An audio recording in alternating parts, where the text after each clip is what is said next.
Remember when we used to say, if you don't have anything nice to say, you don't say it at all? Or how about not long ago in a galaxy not too far away when people, especially women, were begging for men to give compliments without being a dog about it? Well, those days appear to be in the past, especially if you are President Trump, where a single compliment is akin to sexual harassment or rape in the eyes of the left. Our favorite fake scientist is back in the news. That's right, Bill Nye is back on our topics this week, and he felt it was better for one of his writers to steal the spotlight for a little bit this week, but at least we now know where he gets some of his whacked out perspectives. Two driver stories made the news this week. A pregnant woman runs down a man in a parking lot, and a man Facebook live streams his rampage as he runs into a brand new Ten Commandments monument in Arkansas. Illinois is the perfect example of what years upon years of progressive liberal policies can lead to, as Governor Bruce Rauner says they are entering what he calls a banana republic territory. President Trump is having a rough week with the media as he is caught hanging fake Time magazine covers in his golf resorts. Talk about fake news. And is an ongoing Twitter battle with Mika and Joe Scarborough. And a familiar face surfaces to defend the MSNBC couple. But first, what would you do if you found a 33-year-old man was sending sexually explicit messages to your 15-year-old daughter? Would you leave it to the law and hope that they do something in time? Or do something about it yourself? Well, a dad in Oklahoma just answered that question. We begin there on the Generation Y Conservative Podcast.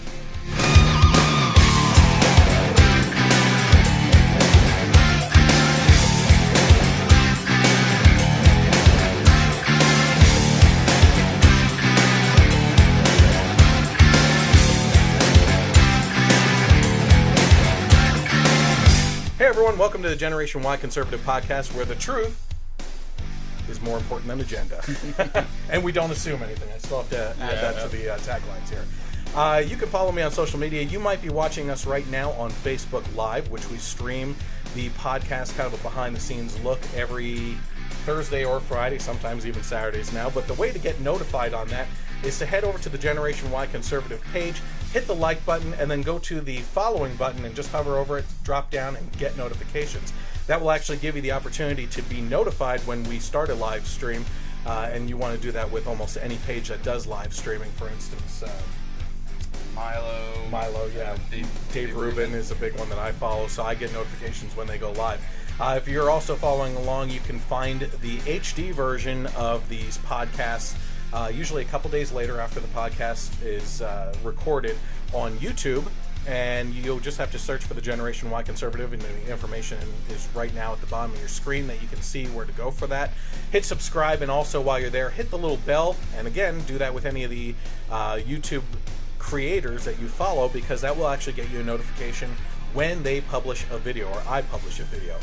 Keep in mind that we don't do just politics on this podcast. We've also, on my channel at least, we've also been doing movie reviews. The latest movie review is actually up on the front of the YouTube channel right now, which is the Wonder Woman review. Mike was my companion to go see that movie. Yeah. So you can head over to that and check it out as well. Great movie, and there were definitely some things to talk about within that movie as well. Yep. And at the end of this podcast, we're going to talk about the next movie that we're going to see and review, because it is the summer blockbuster, I think, in my mind. You can also tag along and follow and interact with comments or questions, or just to get in my face like I do to Keith Olbermann sometimes on Twitter by going to @GenYConservative without the E on the end, and follow along with me there. Also, this podcast is rebroadcast on internet radio station KLRN on Sundays from 3 to 6 p.m. They've also put me on the iTunes network under their programming, so you can find me there and subscribe to the audio-only podcast if you want to listen to it at work, or, anywhere else in the car or anything. It's up to you. You can also get the audio podcast on Google Play and Stitcher as well. So now that we have all that out of the way, I want to welcome back Mike again. Hello, everyone. He's back from vacation and feeling refreshed. So yeah. It's a good time. We are switching the charities a little bit early this month with the 4th of July just around the corner here. We just got done spotlighting the Truth for Women organization here in the Lehigh Valley, which focuses on sexual abuse victims. So if you want to check that out, go to the last podcast and you can find out more about that. This month's spotlighted charity is Angel 34, and it's a little bit near and dear to my heart, actually, and suggested by one of my followers. Angel 34 is a national organization united in the fight against childhood cancer and dedicated to finding a cure. Childhood cancer remains the #1 disease killer of children, yet there has not been a new drug developed specifically for pediatric cancer treatment in nearly 20 years. At Angel 34, they are dedicated to changing those statistics through several channels, including research. Through their global mission to support research and various grant programs, they hope to encourage advancements in science, doctors' knowledge and expertise, and fund creative programs dedicated toward finding a cure and advancements in treatment options. Angel 34 is proud to partner with the St. Baldrick's Foundation in finding a cure for childhood cancer. Their mission is to support programs with your donations that will increase the survival rate among children with cancer, enhance their quality of life, expand the discovery of treatment options, expand research and treatment options for all kinds of childhood cancer, explore the development of childhood cancer treatments versus adult cancer hand-me-down drug options that statistically often don't work, and also monitor timelines, objectives, and results in their supported research programs. Now, as many of you know, if you've been following along, I myself am a survivor of cancer. I am 34 right now, but as a 26-year-old, I was dealing with that, and it was lymphoma. And when I would go in for my treatments or checkups, one of the most heartbreaking things to me is my situation I'm able to laugh at. As a matter of fact, people are always shocked that I laugh so much at my experience with cancer. But it's just having a more positive outlook on life and knowing who's in control of your life, in my mind, which is God. But one of the most heartbreaking things is actually going into those treatment centers and seeing someone that's just under 15 years old, I would say. You know, anybody under the age of 20, I would say. But when you're seeing kids that are under the age of 12... It's awful. It will bring The Rock to tears. Oh, yeah. You know what I mean? It's one of the worst things. And knowing what I went through, just to give you a little bit more of a vivid example on what it's like to have cancer and what the treatment is like. Now, it's different for everyone. As a matter of fact, everyone I talk to has had different symptoms when going through the treatment of chemotherapy and everything. I myself felt like my sinuses had Tabasco sauce being pumped through them for a good week and a half straight. So I know that the pain that I went through, where I had to bury my face into a couch for a week and a half and lay there, unable to do anything with the worst migraines ever, knowing that there's children going through that, fighting for their lives, well, all I can say is this. Go to Angel 34 and find out more information just by Googling them and coming up with a website. Unfortunately, I forgot the website on here, where to go to, but just Google Angel 34. It's a national organization, and I would encourage you to go and find out how you can donate to it, and also if there's any volunteer opportunities, if that's where you feel your heart is led, certainly do that as well. So, in our first topic, we just got done right before going into the podcast here talking about an Oklahoma man who is a father and took matters into his own hands and set up a sting operation to capture a 33-year-old man allegedly sending sexually explicit messages to his 15-year-old daughter. The dad discovered the inappropriate messages and photos while using the parental control app called Family Time, and this app allows parents to monitor their children's phone calls, text messages, and block apps and games that are deemed inappropriate. That's Family Time app, which we're gonna have to link in the description down below. Yeah, exactly. Before we go any further, we're entering. I just posted an article today going over how our generation is a special fit, right? And it was our generation grew up in an analog generation, and then as adults transitioned into the digital age, and we were that clear-cut line, and they say it's the the ages that were born between 1978 and 1983. Yeah, right? yeah. So you were what, 81. 81. Okay. So I was 83. So I was right on the verge of that. And I thought it was a great article. I don't like the name that they came up for. Yeah, Xennial. Zennials. Like it's like something. it's a mix of Generation X and millennials. Yeah. Like you're not one all the way, but you're not the other all the way. So they just mashed it together. Like yeah, exactly. So, but one of the things that got me thinking is just how we were the first generation to really tackle technology fully, and it's even more obvious with our children right now. Oh, yeah. That, no lie, the first time I just handed my kid a tablet, it was like they had been playing with it for a year. they knew what to do. It's unbelievable. But this is kind of some of the stuff I've been thinking about for years now, since my oldest daughter was born. Yep. Which is, once she's driving around, I know what I did as a teenager, and it wasn't listening to my parents, that's for sure. Going out at night and skipping out and not going where I was going to go and everything. You know, there's all these ways of tracking the phones now and everything, and I hate to be that type of person. Oh, but I'm going to be. Yeah, exactly. Sorry. So once again, it's the Family Time app. Hey, sons and daughters out there, if you don't want us to be that kind of dad, no problem. You're getting a flip phone. That's it. That's true. Flip phones. So anyway, this dad discovered the inappropriate messages through this app, and when the 33-year-old man eventually set up a time to meet the teen, the father conjured up a plan to nab him. He said he had planned everything with her. He was ready, and we were too. So let's take a look at what this guy, the video. Now, there's no sound to this video right now. We have plenty of videos to watch tonight. Real quick, before we start the video, so the daughter's involvement, I guess, was she like not on board with this 33-year-old guy and like telling her dad and they were working together, or was she like all in? She was caught. Okay, so she was caught too. All right, so we got two culprits here. Let me see here. Yeah.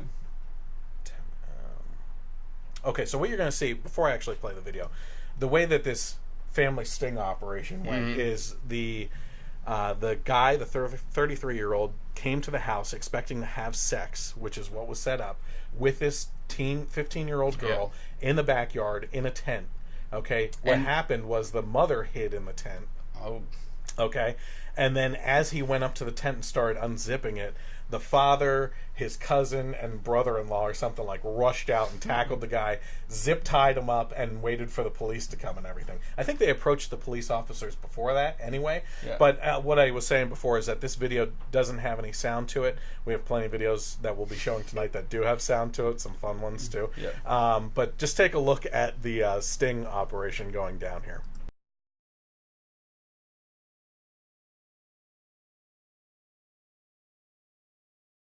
Oh yeah, he's zip tied up. Okay, so it's a quick video, but essentially what it's showing is they set it all up. You know, they have all the inappropriate text messages and pictures and everything that this guy sent.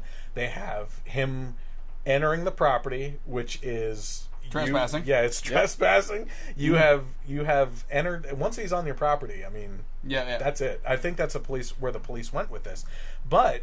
It says that the family took it upon themselves to pretend to be her and invite the suspect to the house to meet her in the backyard in a tent for the purpose of having sex, the police department said, the Del City Police Department. Now, that was the only statement from the police department, okay, which surprises me. I'm shocked that there wasn't more of a response from the police department discouraging this family and in the long run, more families from doing their own sting operations. They're basically becoming vigilantes. Yeah, and I was surprised that there wasn't any more statement from the police that they were saying, don't do this. Like, if something's really going on and you have that much time to plan something out, certainly contact us and everything. But at the same time, you can't. Sometimes you got to rely on what you have. You know what I mean? And I hate to say it, I am a big supporter of the police, but what if they said that they would show up and they never showed up and something did happen? You know, what if he opened up the tent, saw the mother, had a knife or gun on him because he actually went there to do that and it wasn't sex or something? Yeah, you never know. You know, things could have really gone sour in this whole situation. That's pretty scary. But so what the father said is, I love this. So the moment he entered my yard, that point in time, I had to do what was right as a father. He said, You walked into the wrong backyard. That's all there is to it. Yeah, that's hilarious. So, now, in the text messages, was it clear that it was known that she was 15? I believe so. Okay. Yeah. Because that's what, I mean, you that is you another also angle, never, too. I mean... Yep. I mean, you go to... It's hard to tell now between 18 and 15. Now, granted, if you're 33, I don't know what you're doing looking for an 18-year-old anyway, but that is like the legal line. Mm-hmm. So I would just want to know if it was... He knew for sure. It's those people that straddle that legal line. Yeah. You know what I mean? But it's kind of like that... have you heard of this Austin Jones situation? No. He's a big YouTuber, like over 5 million followers, and he like for singing and stuff like that. He does like a cappella videos of current songs and whatnot. Okay. But he got arrested and is now under house arrest while he's waiting trial for basically child pornography, because he was getting his fans and manipulating them to send videos of them twerking and taking their clothes off and dancing and what really killed him, for his whole defense, is in the transcripts of the text messages and stuff like that, he is saying, say that you're 14. Like, he wants them, like, that's like one thing that he, gets his jollies off on or whatever, that they're that young. Oh my God. So he's like, in that situation, that he knows and is enjoying that they're underage. So I would just wonder if this guy knew that she was, and probably did. But I was just curious about that. Yeah. Because that matters, I feel like. Whew. All right. So let's see. Speaking of taking justice into your own hands, this is one of my favorite stories of the week, actually. And again, do you do it, taking the law into your own hands? I don't recommend it, but it's pretty cool what this woman did. So I think I saw this too. Yeah, a 26-year-old woman who is 5 months pregnant drove down her purse snatcher in a Walmart parking lot, plowing into him, and she doesn't have any regrets. Yeah. A witness claimed he saw the suspect, later identified as Robert Raines, rummaging through a purse in an SUV at the Asheville Walmart. The purse in the SUV belonged to Christine Broswell, who is 5 months pregnant. This is what Blake Bennett, the witness, said. When I walked out of Walmart, he had her purse and was pulling all of her stuff out. At that point in time, he and his friend told the man to put it down and asked what he was doing. Broswell, the victim involved here, the 5 months pregnant woman, said she confronted Raines before he ran away. She said, he was with my purse and he took off and I took off after him. Me being 5 months pregnant, I chased a little ways, then came back, jumped in the car, threw it into gear, and came across the curb and ran him over. So it's got video by bystanders. So let's take a look at that real quick. Get out of the way! Boom. So this woman ran this guy down and like full on clobbered him. That's... I'm actually from the angle of the video, it almost looked like he got pinned between two cars. Yeah. But it's not. He apparently got knocked onto the grassy knoll, I guess, on the median or whatever in the parking lot. But you know what? First of all, he didn't. It doesn't seem like he had. It seems like he had minor injuries, from what the news report said. He's getting charges thrown at him. Yeah. She is having charges thrown at her, but they are saying it's probably not going to stick. Okay. Which I don't know. Again, kudos to her for teaching the guy a lesson, maybe. Yeah. From what I heard, she was going to be charged with attempted vehicular manslaughter or something like that, or assault with a deadly weapon. She basically made her car a deadly weapon, and she absolutely did do that. The from the way I've always understood things, when you have deadly force at your fingertips, or if you're behind the wheel, I was always kind of under the impression that you're only really allowed to use that force if you feel like your life is in danger. You know what I mean? Or at least to that point. At this point, he's running. It's not even close to that. He's running away. He's definitely committing a crime. Does it change anything that he supposedly had her purse still with him? I don't think so, to use that amount of force. because your life. That's a lot of damn force. That is a lot of force. You know, you're not. It's not even your life in danger. You're not even in danger of being hurt physically at all. You know what I mean? But could she? He's running away. But could she have used her own physical human force to stop him? Yeah, because that's not going to kill him. That's not going to kill him. Well, could she have stopped him? And would she be putting her pregnancy in danger? That's true. Yeah. I mean, here's the way that I kind of look at this. I think it's badass. I'm not saying it's not. Yeah, I'm not saying it's not. Yeah, she needs a Batman symbol on the back. But she is committing a crime by reacting absolutely. in that way. And when you're pregnant, you have to think about the future of your family over a purse. Like, just as stupid as it is for him to risk going to jail for stealing whatever's in a purse, it's also stupid for her to like risk her future and her kid's future for whatever's in that purse. You know, because you never know. Too, he just like we talked about with the guy. Just like we talked about the guy in the yard, he could turn around and start shooting into the car. Yeah. You know, you don't know. Well, that's why it's even more dangerous for her to be running after him. Yeah, at all. So, you know, it's... I mean, do I think anything's happened to her? I think she's very lucky that he wasn't seriously hurt. Let's just say that. Yeah. I mean, if he died, she'd be in some hot water, I feel like, even though she was reacting to a crime being committed against her. Now, in the intro to this story, I did say she doesn't have any regrets. Well, she added in the interview, I was not going to let him get away with it. It's not right. It's not fair. Now, first of all, so she has no regrets. Yeah, right? yeah. This guy, I don't know if you saw her and the perpetrator, but this Asheville, it's like some backcountry redneck type area. Yeah. I mean, he was and wearing it's no Walmart, shirt so in a Walmart parking strike. Yeah. You see a guy in no shirt running through a Walmart parking lot. I mean, you know. Plus, we obviously know that this guy probably doesn't have a wife or kids because I mean, 5 months pregnant, you don't know what kind of hormones are going on. Oh yeah, seriously, it's very plausible. Like, I just came to pick up my pickles and ice cream for crying out loud, and you'd steal my purse. Yeah. All right, so just a couple states west of this Walmart incident, we also had a 32-year-old Mitchell Tate Reed in Little Rock, Arkansas, who at 4 a.m. in the morning rammed his car into a brand new Ten Commandments monument. And I was just going to say how old this monument was, and I'll say it right here. Reed plowed his vehicle into a 6-foot-tall Ten Commandments monument and knocked it over less than 24 hours after it was installed on Tuesday on the Arkansas Capitol grounds in Little Rock. A Facebook Live video from a user named Michael Reed is shot from inside a vehicle when the driver shouts freedom and drives towards the monument. The clip ends after the vehicle hits the monument. So let's take a look at pay special attention to his freedom yell. And trials and challenges and the Oh my goodness. Freedom!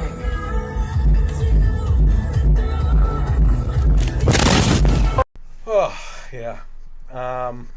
What a pathetic freedom yell. Freedom! Freedom! I would have. Someone never saw Braveheart.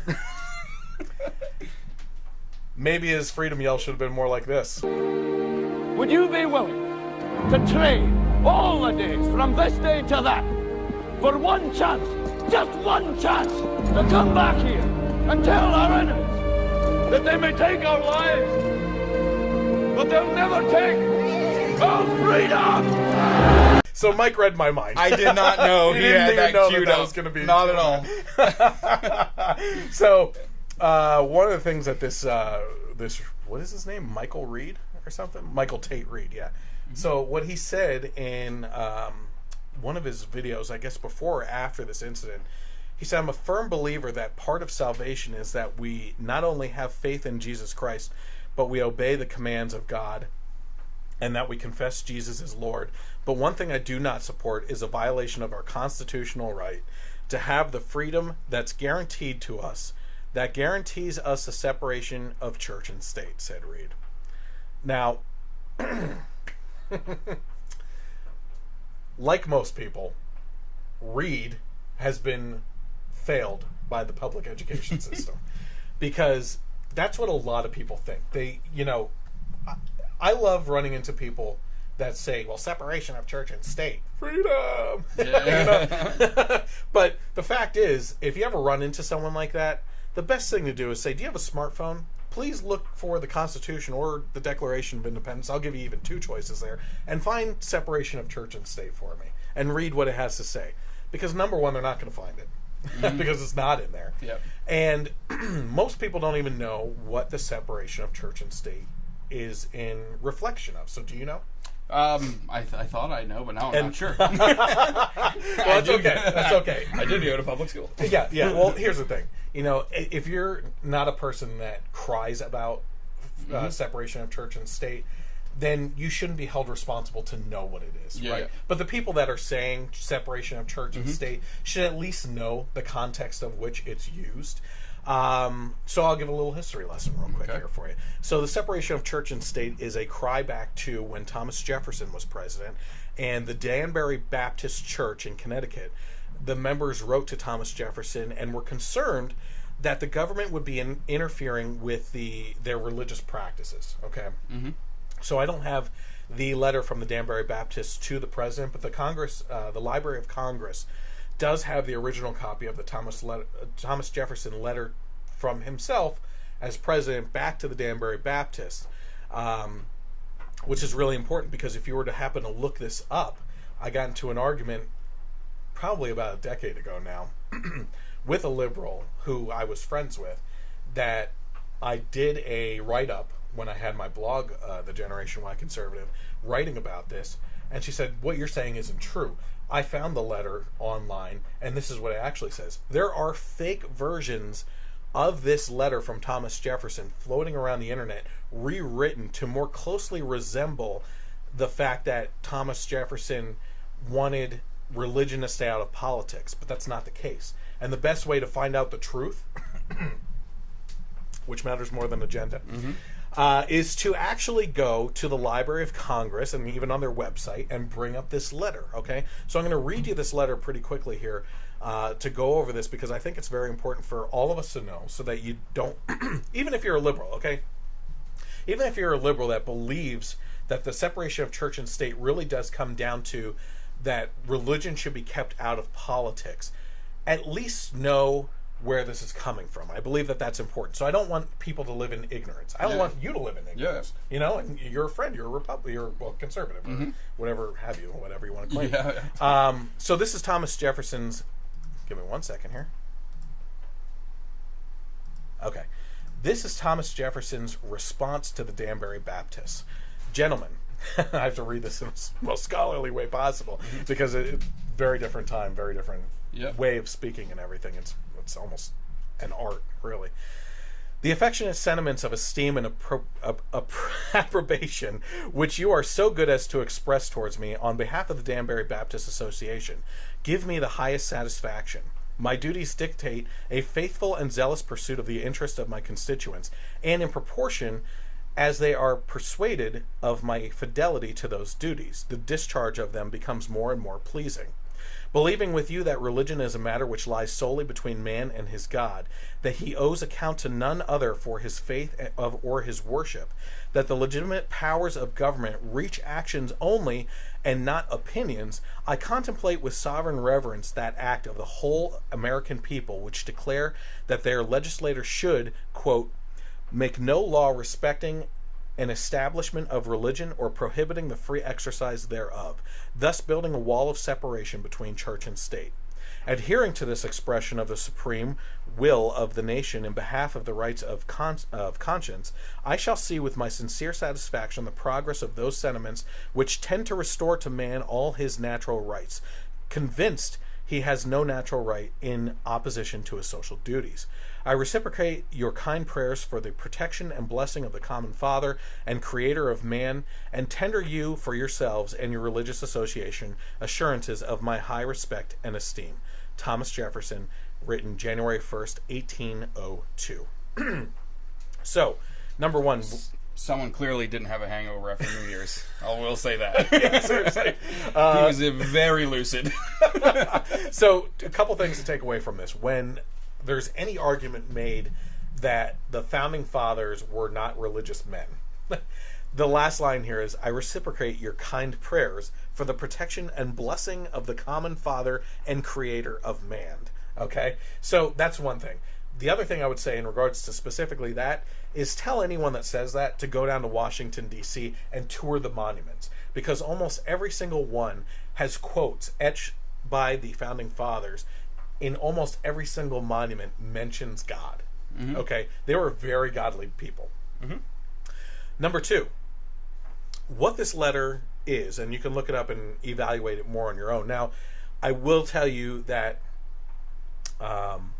that the line, believing with you that religion is a matter which lies solely between man and his God, and the wall between church and state, sounds like there should be a complete separation.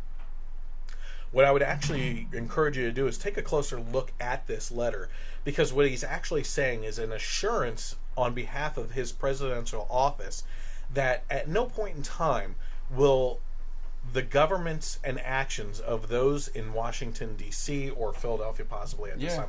I don't know that exact date when Philadelphia was the capital of the colonies and everything. Is an assurance that the government will not intrude on the religious practices and freedom of practices of the religious in any way, shape, or form, unless, of course, and this isn't mentioned here, but it goes without saying, that leads to someone being harmed or abused, right? If there's sacrifices of people being made by a certain religion, obviously the government's going to step in to do that. But when you look over this information here, it's an assurance on behalf of the president, President Thomas Jefferson, that the government will not interfere in religious practices. So I think that's a very important thing to understand, where this gentleman, Mr. Reed, who ran into the Ten Commandments, said that there's a separation of church and state, and is probably one of those people that in school learned that this is a constitutional thing, which is absolutely incorrect. So I thought I would clear that up. Mm-hmm. I'm enlightened. Yeah, there you go. Because I'm a person of faith, but I also do, like, always kind of held to the idea of separation of church and state, not for any like righteous reasons, but more so just I kind of feel like that idea was always kind of one of the things that kept us out of internal holy civil wars for decades and decades, like other countries kind of experience. You know what I mean? Right. So even though there are certain things that I believe in, I understand the point of view of not having those things in public, like especially government buildings, like a public park is something I feel like there's levels of leniency. You know what I mean? Okay. But even so, reacting the way this guy did, it's completely unacceptable. You know, I mean, if you have a grievance, there's the right ways to go about things too. A couple things again in regards to specifically what we just got done talking about. There are quotes, and honestly, I forgot which founding father said this, but in regards to the argument on religion being used in politics, there are founding fathers, or at least one, that said it would be ridiculous to consider that religion would not play a part in politics, because as a nation that was founded through Judeo-Christian values, the morals and principles woven into those values are inherent in the policies that we create, because they are for the protection of and caring of our citizens. Yep. You know, it's unlike the type of instances that you would see with other more dangerous, violent religions with, I'll just be honest, Sharia law versus our Constitution, right? Mm-hmm. Which a lot of people are fighting for, even in countries that have their own laws, that their Sharia law would supersede the country's law itself. So that being said, yeah, it's out there. Yeah. The founding fathers' quotes, I encourage you to look into them because they're fascinating men. Oh my God! I mean, it's great. It's unbelievable the future-proof knowledge that they had at that time to come up with these ideas and how the country would run, that over 200 years later are still work. You know what I mean? And everything that's kind of like built in to prevent a downfall of an empire. You know what I mean? Yep. So they're unbelievable. I would also encourage you to look into how the founding fathers specifically wrote the Constitution to end slavery, although they were slave owners themselves. And that's always the biggest argument from people on the left or people of color that hold to this victimhood mentality of slavery generations before them, possibly even slavery that never existed in their personal family line because they came from somewhere else. Yeah. But it's amazing that, quick history lesson, from what I have garnered in knowledge on what it was, and I forget the exact number. Is it were slaves considered 3/5 of a vote or 2/5 of a vote or something? I don't remember. I think it's exactly. 3/5 of a vote, and the reason for that is because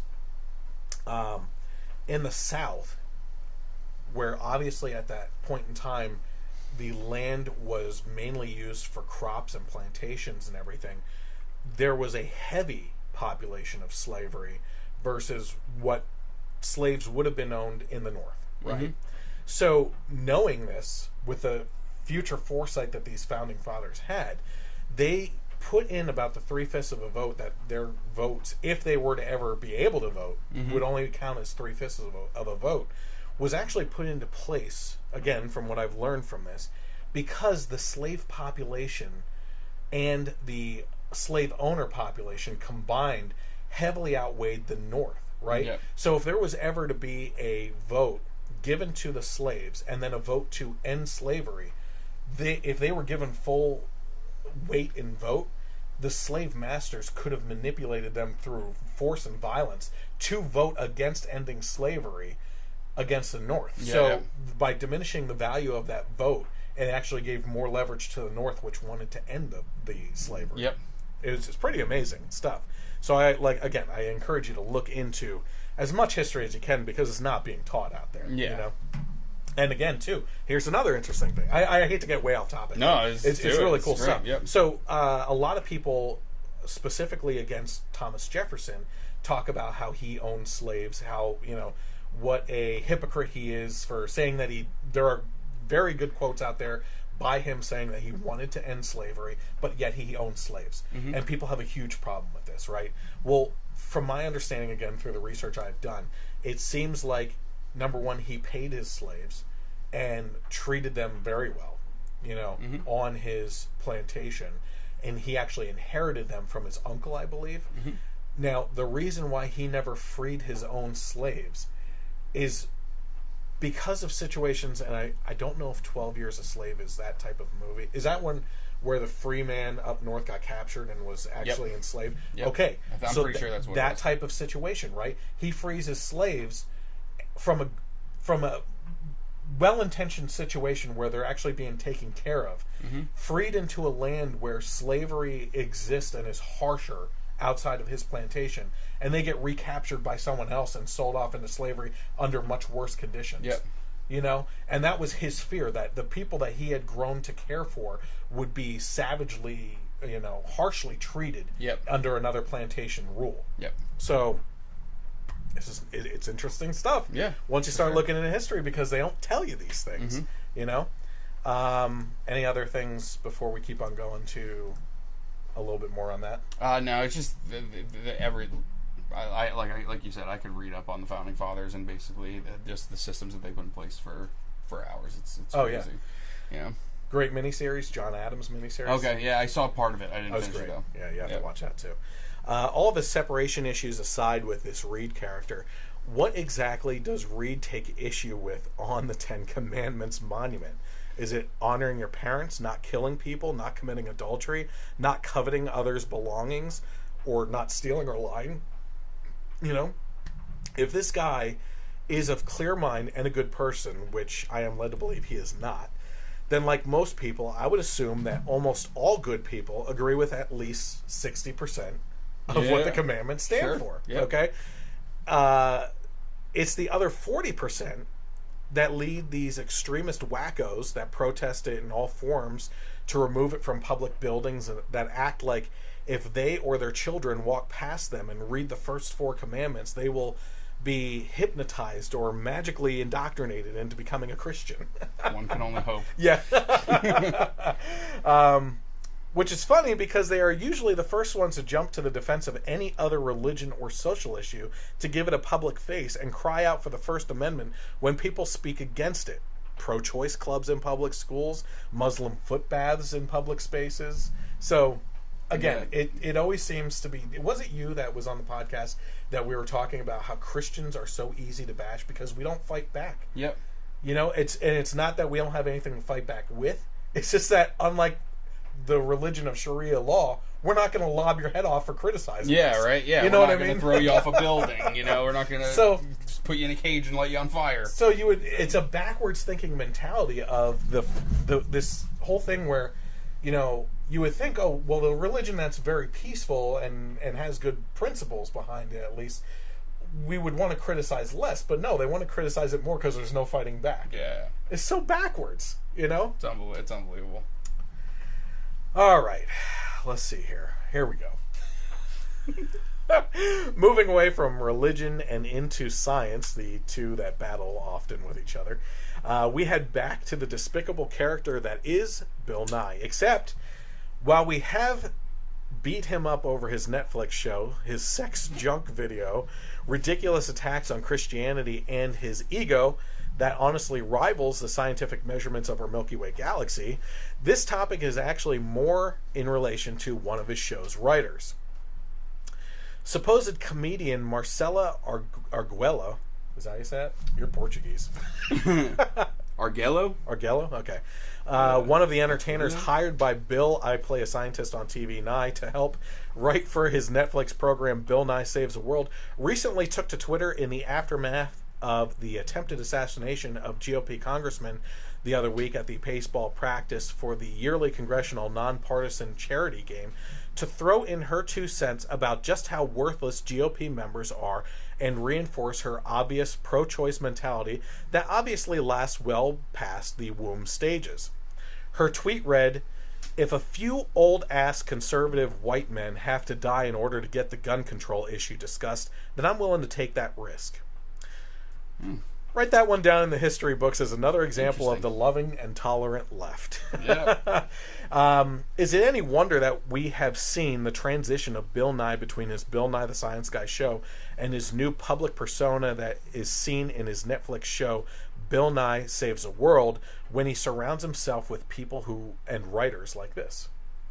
We talk all the time about how he has just shattered our image of what he used to be. Yep. You know? Yeah, it's... You know, this... Well, I have a point, but I think it'll fit in more when we get into the Trump's tweets.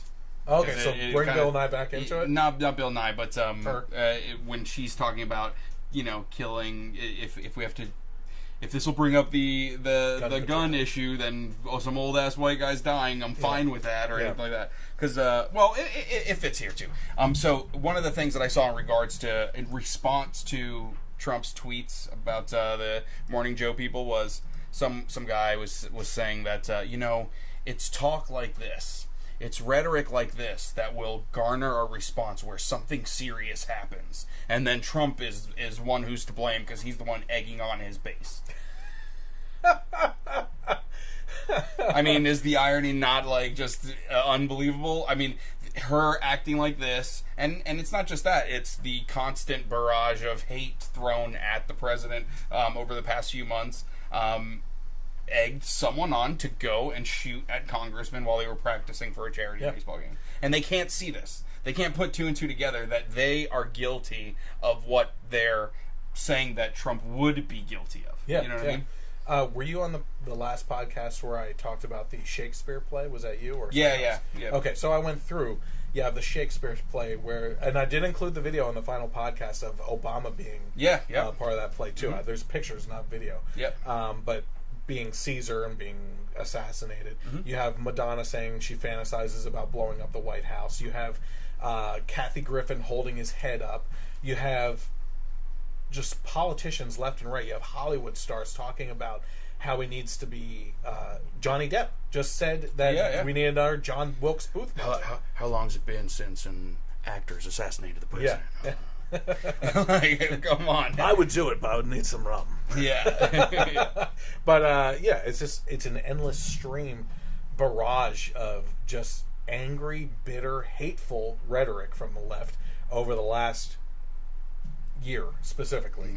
Mm-hmm. I would say since the primaries for both parties. Mm-hmm. And I'm not surprised by that either, because both sides, Trump and Hillary Clinton, both tapped into the vein of the American people of anger. Yep. And it's an easy emotion to fall victim to. Yeah.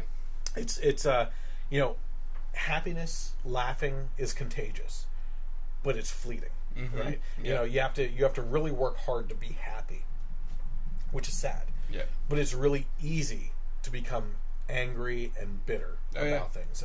I very clearly said, after this attempted assassination, I spent the whole day like itchy, you know, just really pissed off, knowing immediately within the 2 hours or so that this guy was a Bernie Sanders volunteer for the campaign, that he was posting political messages and everything. He was egged on by Rachel Maddow and everything, and I held back as much as possible. Like, you can't just go out there and blame it on these people. There are psychos on both sides, you know, and we certainly have them on ours too. But you know, it's ever since the inception of the Tea Party, they've been saying, as soon as something violent happens, well, you know, it's not clear yet, but it looks like it could be a Tea Party member. Yeah. And it's like, what? You have no evidence for that. The Gabby Giffords incident where she was shot by Jared Lautner, right? They said immediately, has to be a Tea Party member. And it's Sarah Palin that puts these targets on a map that instigate it. Yeah. And here it turned out to be an obsessive psycho Democrat who had voted Democrat the whole time, that had been stalking her, right? So it just gets to be a little ridiculous with all this stuff. This is the rhetoric, as you were saying, that leads to crazy things. And we've said it before that Bill Nye has become a creepy, angry, bitter, and most of all hateful person over the last couple years, a true spitting example of the left that has preached for so long to treat each other nicely, and then when you disagree with him or argue his points, he turns into a bitter bastard who wants to shut down the opinion of anyone who dares to disagree or counter his arguments. So again, I'm not surprised that this is turned out to be a writer on his show.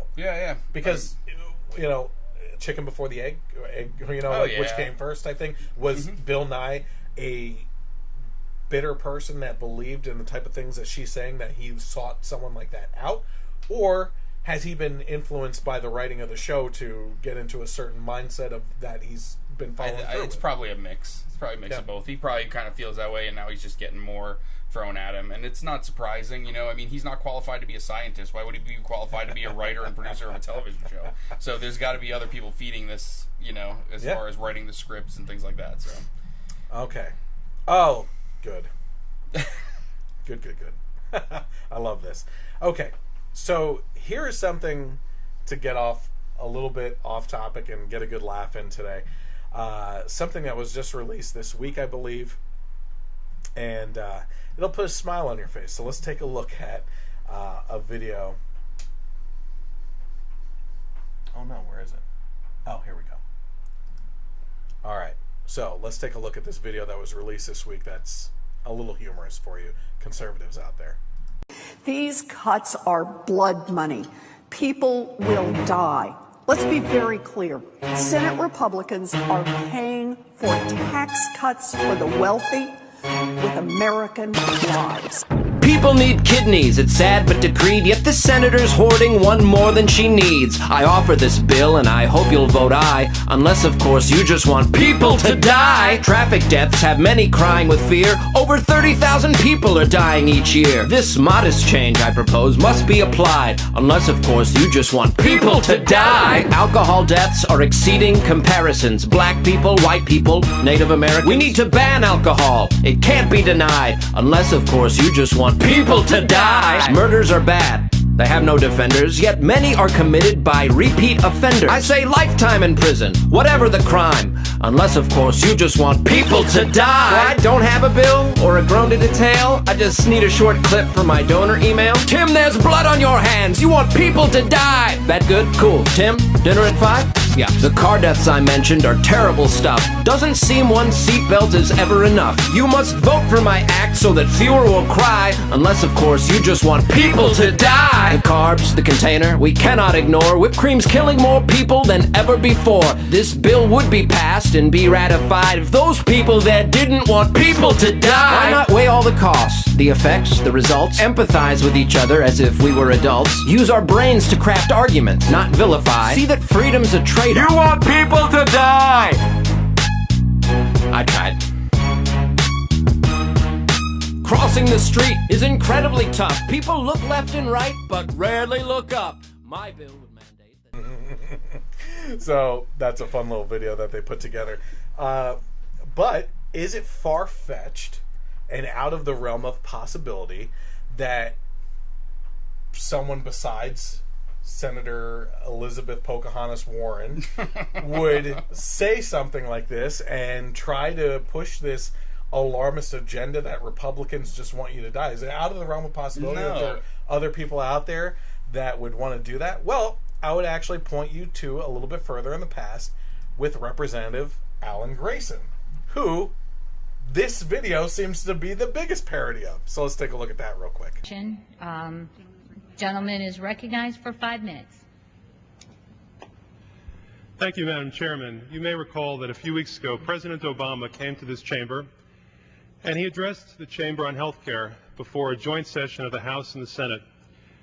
During that session, I was privileged to be here, and I saw my colleagues on the far side of the aisle, the Republicans, waving pieces of paper during his speech. And I was wondering what they were. I couldn't imagine. It almost seemed like they wanted President Obama's autograph. I just didn't get it. I heard from one of my colleagues that this is what they called the Republican health care plan. I went over after the speech was over. I picked up a copy that was lying down on the Republican side, and it turns out that the Republicans' health care plan was a blank piece of paper. I inquired further, trying to find out exactly what the Republicans' health care plan is, and it's my duty and pride tonight to be able to announce exactly what the Republicans plan to do for health care in America. It's this. Very simply, it's a very simple plan. Here it is, the Republicans' health care plan for America. Don't get sick. That's right, don't get sick. If you have insurance, don't get sick. If you don't have insurance, don't get sick. If you're sick, don't get sick. Just don't get sick. That's what the Republicans have in mind for you, America. That's the Republicans' health care plan. But I think that the Republicans understand that that plan isn't always going to work. It's not a foolproof plan. So the Republicans have a backup plan in case you do get sick. If you get sick in America, this is what the Republicans want you to do. If you get sick, America, the Republican health care plan is this. Die quickly. That's right. The Republicans want you to die quickly if you get sick. Now, the Democrats have a different plan. The Democrats say that if you have health insurance, we're going to make it better. If you don't have health insurance, we're going to provide it to you. If you can't afford health insurance, then we'll help you to afford health insurance. So America gets to decide. Do you want the Democratic plan or do you want the Republican plan? Remember, the Republican plan, don't get sick. And if you do get sick, die quickly. Thank you very much, Madam Speaker. Is that not the basically parodied version of that? You know? And let's go back in time here. What was that, 2009 that it said in the beginning of the video? So Alan Grayson is saying that he, through the Democrats' health care bill, that they were going to make it more affordable. Is that what turned out to be the case? Mine doubled. I remember. Not only that, if you also remember, they spent $1 billion on the health exchange website. Yep. And it didn't work for months. Oh, I remember that. If not over a year. And then they spent, I believe, another like $500 million or something like that to fix the website through the same people that screwed it up in the first place. Wouldn't you? This is the way government works. How do you expect them to get your health care right if they can't get jobs done right? First of all, there's no way that a website should cost that much. No matter how big or like intricate it is, right? It's $1 billion that could have gone towards the wall. Yeah. But the fact is that the government doesn't try to spend responsibly. Right? They bid it out And I don't even know if they bid it out. I would imagine that they do. That's typical for governments and even local type governments and everything as well. But who the heck would pay $1 billion for a website? And then on top of that, when they screw it up so bad that it doesn't work, something this massive, go back to them and have them try to fix it. You know? So it's just the government allocating your resources in the most inefficient way possible, as always. It's just one of the reasons that people wanted a businessman to be president. Yeah, we can get there. So, yeah, I found that interesting, especially as soon as I saw the video. You know, people say I have a great memory of bringing up things in the past that politically happened and everything. Because I always talk about, well, you know, you may say this, but at the same time, don't forget that your side did this back in the day, too. Yeah. And we're going to talk a little bit about that with Joe Biden in a little bit. Yeah, and there was, I don't know if you might want to link to this in the description of the YouTube video, but Steven Crowder did a great video about the healthcare plan. I don't know if you saw it, but, you know, all the Democrats are out now. This bill was written in secret. It was written behind closed doors. It was written in the dark of night. And yes, it was. And yes, we do want things to be more transparent. But, man, he pulled up clips of it was the same exact thing the Republicans were yelling about Obamacare. It was written in the dark of night. They voted on it at 1 a.m. while everyone was sleeping. No one knew what it was. And then they closed it with the classic clip of Nancy Pelosi. Well, you know, we have to pass the bill so we can find out what's in it. It was his podcast and not mine? Because that was last week what I did. Yes, he put that in there, too. Because, not only that, but you're talking about how... specifically, I was referencing Senator Chris Murphy of Connecticut, who I've made my podcast multiple times now for the things that he's been attacking on healthcare, being a complete hypocrite. And he, so it was off of that. And he was saying that how fair is it that his constituents get only 3 days to read this bill before it gets passed, and that his constituents have every right as the Republican constituents out there. How dare the Republicans do this and everything?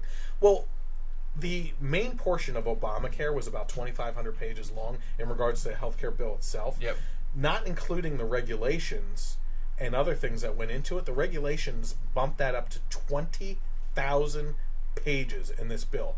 They actually have to use a hand truck to cart this bill around, right? So are you telling me that all of our senators read through that bill back in 2009 before it was passed, before Obamacare was passed? Nobody read BS, it. You know? So he's a complete hypocrite on that. Number two... I find it hard to believe anybody wrote it. Never mind read it. Oh, this has been in the works for decades. Yeah, this is a compiling of decades of information to be ready at the opportune moment when they had control over everything to jump on it, you know? And... again, you know, you're right. The Republicans said the same thing back in the day as the Democrats are saying today. And my point was, it shows hypocrisy on both sides, right? Oh, yeah. That's definitely true. The Democrats shouldn't have done it back then. And because of that, they shouldn't be hypocritical and complaining now. But at the same time, the Republicans shouldn't be doing what they're doing now behind closed doors if they had such a problem with it with the Democrats back then. Yeah. It's hypocritical on both sides. Crowder made the same point, but at the end he said, but Democrats, you did it first and you did it worse. And it screwed up our whole system. Yep. Real bad.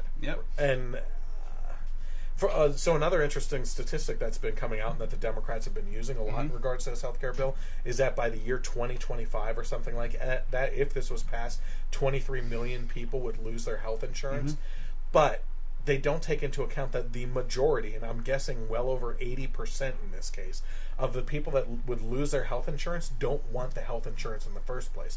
There's a large portion and percentage of young people that opt out of having health insurance because they believe that in the prime of their lives they're not going to need anything but some sort of catastrophic type insurance coverage, right? And so, conservatively speaking, I would say 80% of that 23 million would opt out of the insurance anyway. Whereas the reason why they would be losing their insurance is because Obamacare forced it down the throats of everyone that you had to buy the insurance, whether you wanted it or not, which is not a capitalist-free system. Right? And throw capitalists out of there. Okay, I know that the left doesn't like buzzwords like capitalism or anything like that, or free markets, but you're pro-choice, and you're not giving people a choice to have or not have health care. Yep. Right? And that's what it comes down to. So, all right. So, this is amazing. So let's talk about Illinois. Oh, one thing real quick. Another crazy thing that he brought up in regards to YouTube in general. Apparently, the clips of Republicans complaining about Obamacare being done behind closed doors, they said they had to dig and dig and dig to find that stuff, and you just couldn't find it, and it was grainy old videos. But on the front trending page of YouTube now is John Oliver talking about healthcare, Bill Maher talking about healthcare, Seth Meyers talking about healthcare, Stephen Colbert talking about, so that's like the hypocrisy there too. Single day when I go to check the statistics of my YouTube channel, or open up YouTube or anything like that, in my suggestions, it's always a Stephen Colbert clip, and they're all different, but they're all bashing Trump. Yeah. And I've said it before, Stephen Colbert's Late Show was tanking in the ratings before he started attacking Trump, and he owes his career, literally, I hate saying that, but he owes it to Trump being in office. Because if Hillary Clinton was in office, his show would not be existing right now. Yeah, because he'd be kissing her ass, excuse my French or whatever it is, but he would be kissing her rear end, and there would be no comedy involved. It wouldn't be. He's not funny as it is. No. At least Jimmy Fallon has fun with everybody. His show is an entertaining show. Yeah, and Jimmy Kimmel, he kind of goes left a lot of times too, but he's funny. He's funny, Yeah, he does the man on the street stuff, and it's a lot of those man on the street things rip into Democrats that don't know anything, because he asks them questions about, did you see what this person said, the latest thing that they said, which I they agree. never said. That's a Trump quote. Or that. Exactly. But and it's also, YouTube is not looking at what you watch and what you produce as a creator on YouTube and saying, oh, here are suggestions that are relevant to that. They're just saying, oh, you like politics a lot. Here's our politics. We're just going to shove it down your throat. You know what I mean? So, which brings up another interesting story. Google is being sued. $2.7 billion. A lot of money, because their shopping preferences come up over cheaper options on their website, right? Now, I have mixed feelings about this, because no one's forcing people to use Google search engine. They have they don't have it. I wouldn't even say they have a monopoly on the market. There are other search engines out there, so they're not the only ones in town. But they've done their work to become the search engine that is used en masse, right? And because of that, they should be able to put whatever the heck they want for the search results to show up. Maybe put no, they don't have to do anything. That is their website. And as liberal as they are in a free market system, your options are going to be in those search results somewhere. But they have the opportunity, and I would even say the business mentality that they should, to have their search results show up first for that type of stuff. And it's also kind of like Google could kind of be like, listen, I created this amazing site that it doesn't matter if it shows up on the 8th page or on the 1st page, that your tiny little website will show up when someone searches for this, that, or the other thing. You should be thanking me. But yes, Bing is out there. Microsoft, I'll tell you where to send the check. This show is sponsored by. Anything else on that at all before we get to Illinois? I think we covered it. Crazy. Covered it pretty well. Okay, so let's talk about Illinois and their budget crisis. That is a prime example of liberal progressive policies applied en masse. First of all, I love the information that I found on Illinois. What I did was I used Google. Fair warning. Sorry, Microsoft. Searched for how long has Illinois been under... I forget the exact parameters, but basically I searched for which party has been in control the most over the past few decades of Illinois, right? And these are the exact things that I found. Illinois is a Democratic stronghold in presidential elections and one of the, quote, big three Democratic states alongside California and New York. It is considered one of the most Democratic states in the nation in presidential contests. Illinois' electoral college votes have gone towards a Democratic presidential candidate for the past 7 elections, and its congressional makeup tilts heavily Democratic. However, it has a long history of competitive statewide elections and has elected a number of Republicans in recent years, including Governors Jim Edgar, George Ryan, and the current one, Bruce Rauner. So it comes as a surprise only to the left that decades of bad progressive policies would add up to a financial crisis in regards to the state budget. A top financial official just warned that 100% of the state's monthly revenue will be eaten up by court-ordered payments. Governor Rauner is calling a special session of the Democratic-led General Assembly in a bid to pass what he hopes will be the first full budget package in almost 3 years. Governor Rauner said, "We're like a banana republic," which is what he said earlier this month after the General Assembly failed yet again to pass a budget package by the regular session deadline. He also said, "We can't manage our money."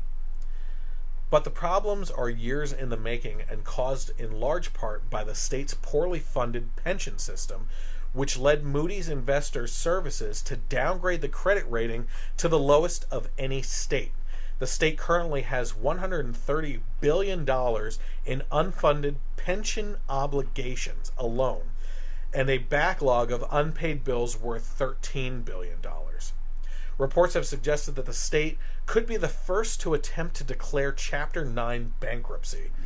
But under the law, that's impossible unless Congress gets involved, and we're actually going to talk about that in a little bit as well, because guess what? It's not Illinois that has to worry about this problem only. Some have suggested that it would take 100% of the state's budget to pay for the pension liability alone. Okay? So this is where pensions have gone. This has been an ongoing problem. It's a lot like Social Security, really, right? Our parents better start collecting Social Security as soon as they possibly can. Because the system, because politicians in the past have taken money out of the Social Security system or fund to pay for other crap that they recklessly spend on, hint, hint, $1 billion on a stupid website that failed, right? They've been taking from our Social Security money, and then it becomes a pyramid scheme, right? In order for our parents to be able to collect Social Security, they rely on our generation and the generations to come to pay into the system because the money's just not there anymore. So, like these pensions that were always promised and kicking the can down the road by these politicians, it's not, the money's not there, right? So they've made promises to people that they can't fulfill. And it's the same things that happens with teachers, retirement funds and everything, which is why you're starting to see a lot more states or even places within states, counties and everything, moving towards, instead of the 401c or something like that. No, is it 401k? No, okay. 401k is a retirement plan. Moving more to that instead of the 403b or c or something like that, which is the teacher retirement.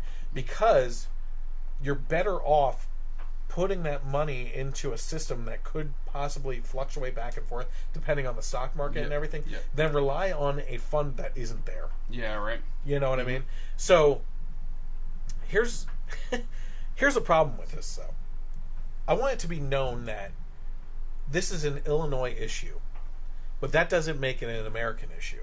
Because if a state fails and heads towards bankruptcy, they're going to get bailed out by the rest of the United States, which leaves not those taxpayers that made crappy, I almost said a curse word, crappy choices in electing officials and politicians that have pissed away the money in their budget towards liabilities and stuff that they can no longer cover, and the bad choices of the Illinois people and their politicians.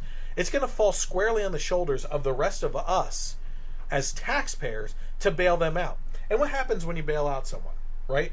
Do they learn their lesson? No. When they don't have to be the ones that have to go through the hitting rock bottom. It's the same thing with any therapy, right? Or detox and everything.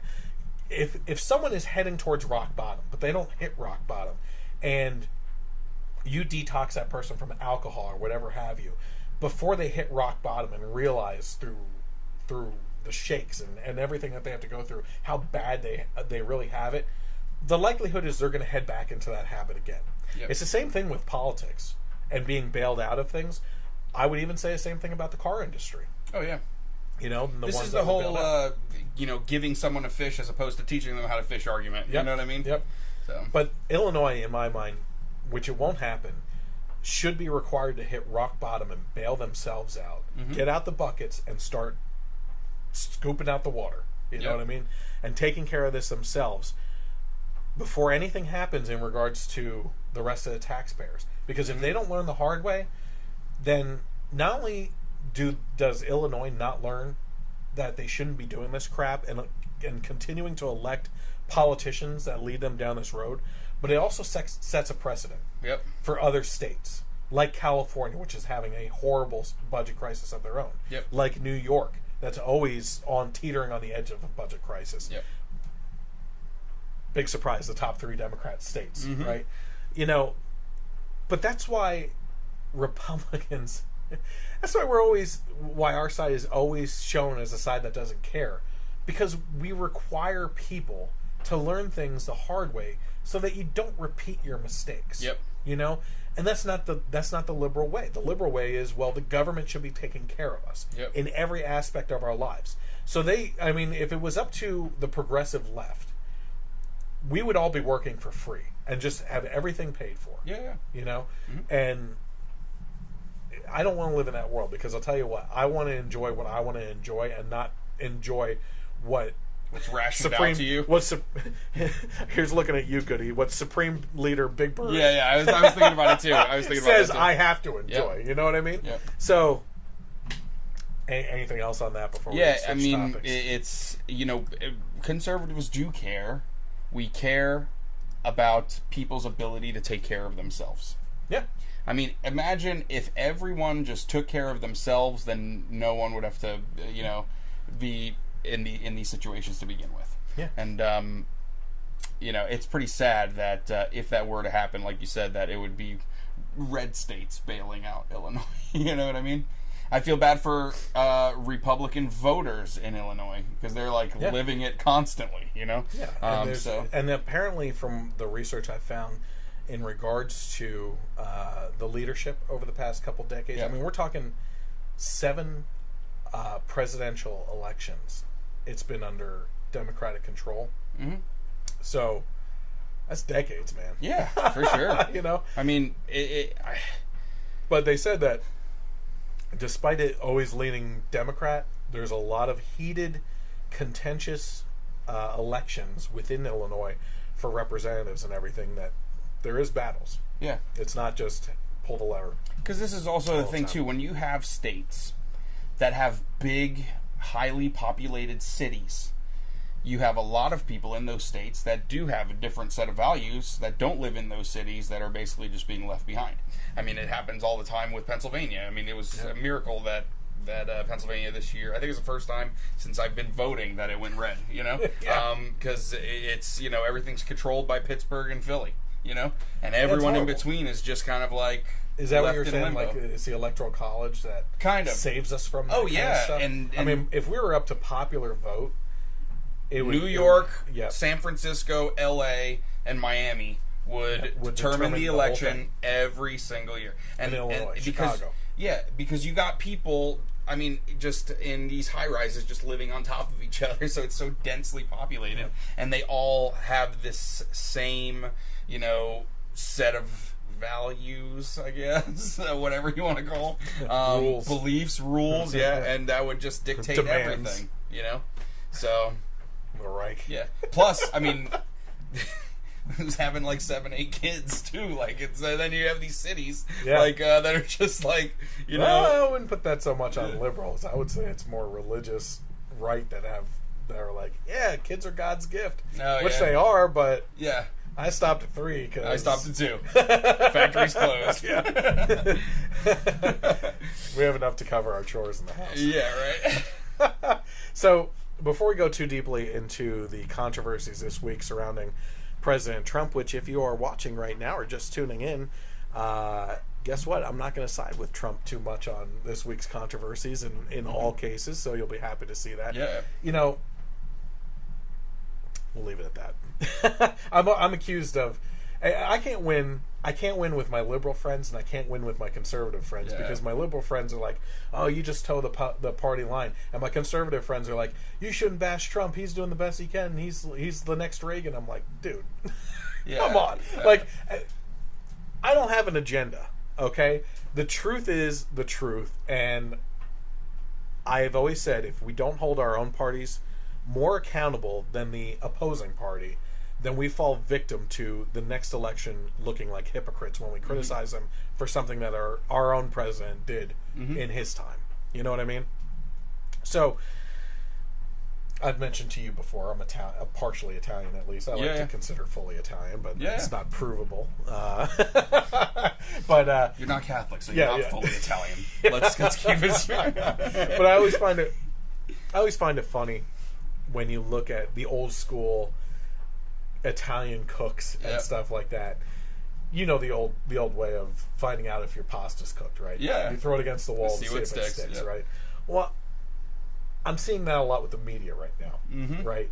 And it seems like the mentality of the media is, let's just take absolutely everything that Trump is doing and try to make it a controversy, throw it at the wall, see what sticks with the public, and let them just create this massive uproar about it surrounding those issues then. And then sit back and report on those stories and blow them up even further. You know what I mean? So, case in point, it's apparently a big story this week that Trump sexually harassed an Irish reporter. Did you see this? That was covering his phone call with Ireland's newly elected Prime Minister, I believe. Forgive me on this one. Taoiseach Leo Varadkar to congratulate him. Sounded good until the end. Varadkar. You read it. You read it right there. All right. Taoiseach Leo Varadkar. What? Varadkar? That's exactly what I said. So he called him to congratulate him on his recent election win. Well, Trump remarked, "Well, we have a lot of your Irish press watching us. They're just now leaving the room." Let's take a look at the video from there that the left is taking issue with when he apparently started, quote, flirting inappropriately with a reporter. So let's take a look at that real quick here. Well, we have a lot of your Irish press watching us. They're just now leaving the room. And where are you from? Go ahead. Come here. Come here. Where are you from? We have all of this beautiful Irish press. Where are you from? I'm from RTE News. Katrina Perry. Katrina Perry. She has a nice smile on her face, so I bet she treats you well. I'm sorry to cut back here. I'm sure you were waiting for something that was very controversial that he said, but it was that he said she has a nice smile.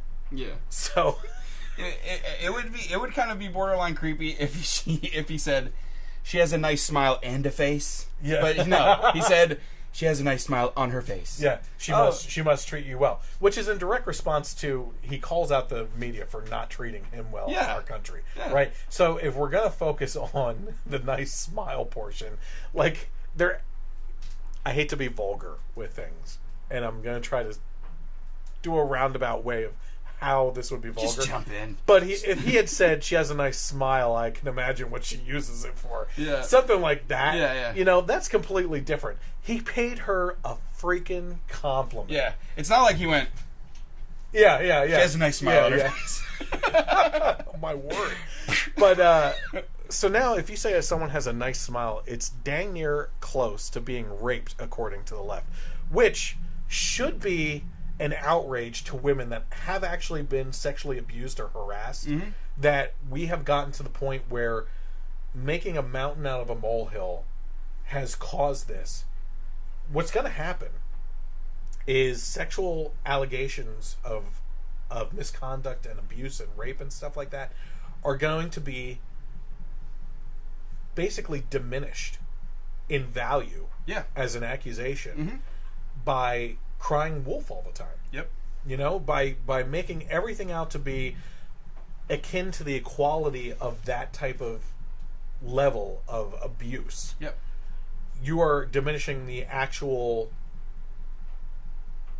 horrific nature of those cases. Yeah, absolutely. I mean, just the whole like campus rape culture, and 1 in 4 people suffer some kind of it's crazy. That's not I mean, true. they're even talking about how if 2 people get drunk and mess around, and then you later are regretful of that, you were raped? Yes. What? Yes. No. That's not how it works. And people. if that's the case, why is it only the female that can claim rape? Yeah, absolutely. And because if they were both drunk and consenting at the time, and what if they both claimed rape at each other? Yeah, that'd be so great. Oh, the liberals. He raped me. No, you raped me, and they're both being sincere, like not even messing around. It just cancels itself out. Just go home. No, I think the progressive left would start like fritzing with sparks coming out. Trying to figure out. Well, no, the female wins. Yeah. That's what. Oh yeah, they would start checking off the privilege points. You know. Yeah. Okay, are you white? Yes. Okay, that's one mark against you. Yep. Okay, are you a man? Okay, that's another mark. Do you against live in a you. Republican state? You're straight. Okay, that's another mark against you. Cisgender, huh? There is a video I have to show you. I should have brought it up because this would have been something fantastic to talk about on the show. It's called the Modern Education, SHUN. I just got to show it to you. Maybe something we can talk about next week. It's fantastic. Okay. But it's he's already invited himself back for next week. Whenever I'm back. Yeah. Wink, wink. Yeah. But yeah, you got to see it, and I'll show it to you later. But yeah, it's the whole. You know, it really does devalue actual sexual assault victims that are trying to make a claim. Yeah. You know. Well. As always, this reminds me of hypocrisy. Oh, of course. I'm just being honest. I always say that if people really are that outraged about rape, which they should be, the number one place they should be protesting is outside of male prisons. Because the highest percentage of a rape population victim are male inmates. So take your protests if you really mean it. If you really care about it, that's where they should be picketing. What would you say is the left's favorite president, possibly of all times, but certainly modern times? Barack Obama. Okay. So this guy says that this this female reporter has a nice smile, right? Mm-hmm. Atrocious. Well, the left seems to forget that some things did happen in the Obama administration too that wasn't covered very much by the news. But if you would like to see the look on First Lady Michelle Obama's face in these pictures, right now I'm bringing up that the President Obama and his wife, First Lady Michelle Obama, went to Nelson Mandela's funeral. And he was sitting next to and flirting heavily with the Danish Prime Minister there. And in the upper left corner there, you can see President Obama and the Danish Prime Minister and this other Prime Minister on her other side taking a selfie at the funeral. But the look of disgust in almost every single picture here on Michelle Obama's face as look at how close he is to the Danish Prime Minister. Oh, they're yucking it up. Compared to, look at the space between him and her and him and his wife Michelle. Look at that lower right-hand corner picture right there. Yeah. I mean, they are like, it almost looks like Obama could have his arm around the Danish Prime Minister right there. And Michelle, you could fit someone else between them. And she is just outraged by this, right? And I even want to go on record as saying that just based on those pictures, I don't think he's doing anything wrong. Just like Trump didn't do anything wrong by saying that well, not in a, I mean that in a flirtatious way. You know, this should not be going on at a funeral of someone as respected as Nelson. That's what I meant. Okay. But just if you take away that they're at a funeral, he's just talking to someone, they're taking pictures. You know, he's not harassing her. No. But the fact Michelle that sure is pissed. oh yeah, and she has a right to be. She looks like she does. Yeah. She looks like she has a mouthful of lemons. Yeah. But That's pretty crazy. to say that Trump is harassing this Irish reporter is crazy. It's just another thing that they want to. They just look for anything, like you said, throwing it against the wall, see what sticks, to make him a horrible Don't person. take away all my fun. I have more examples. Oh, okay. All right, let's do it. So, I was going to say, you didn't even bring up Clinton yet. That goes unsaid, basically. But here's the other thing, too. In regards to... Let me bring up these pictures again here.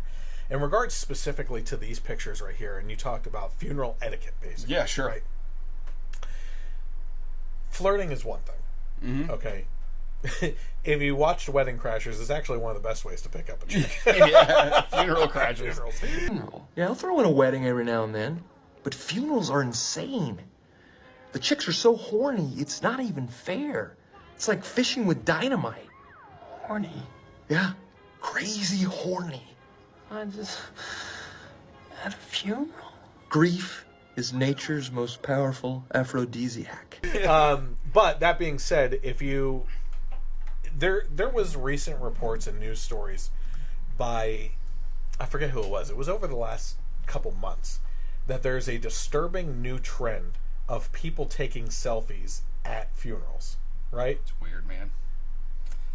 Well, there's your leader by example, right? Yeah. You know what I mean? Like, you wonder, well, where do they get these things? Well, I can point to someone pretty high up there, too. You know what I mean?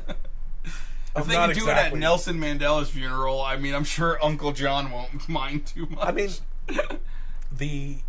all these pictures and seeing everything that's going on there had to be so much time that the president himself just didn't care about what was really going on in this funeral service for a very highly respected human rights being leader. You know what I mean?